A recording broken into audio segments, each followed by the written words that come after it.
চিন্তা করে সেটা সারা রাত তাহাজ্জুদের সালাত অফার করার চেয়ে উত্তম। আমরা অনেকে মনে করি শুধু তাসবিহ পড়াই ইবাদত, জিকির করাই ইবাদত, শুধু কোরআন তেলাওয়াতই মনে হয় ইবাদত, শুধু কিয়ামুল লাইল করা ইবাদত। কিন্তু বিশ্বনবীর সাহাবী, যিনি ইসলাম আমাদের চেয়ে ঢের বেশি বুঝেছেন, তিনি বলেন আল্লাহর এই সৃষ্টি শৈলী, এই সৃষ্টি নৈপুণ্য নিয়ে 1 ঘন্টা চিন্তা করা, ক্রিটিক্যাল থিঙ্কিং করা, সারা রাত নফল তাহাজ্জুদের চেয়েও সেরা। এবার বলেন আমাদের চিন্তা করার দরকার আছে না নাই? ব্রেনটা খাটাবেন তো? এই যে যারা কনভার্টেড মুসলিম হয়, এরা কিন্তু অনেক চিন্তা ফিকির করে, নিজের সাথে নিজে বোঝাপড়া করে, ক্রিটিক্যাল থিঙ্কিং করে, তাদের অ্যানালজি কাজে লাগিয়ে, আল্লাহর দেয়া ব্রেনকে কাজে লাগিয়ে এরপরে শাহাদা পাঠ করে, এমনি এমনি না। এই যে কিছুদিন আগে আমেরিকান এক পপ স্টার কালিমা পড়ছে না?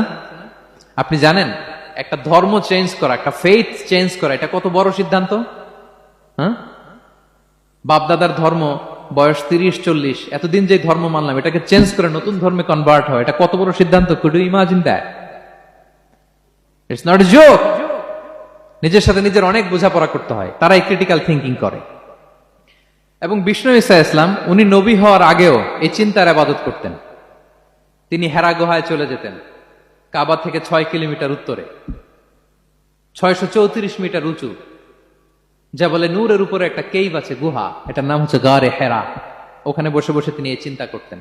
তার মানে নবী হওয়ার আগে বিশ্বনবীর ইবাদত ছিল চিন্তার ইবাদত।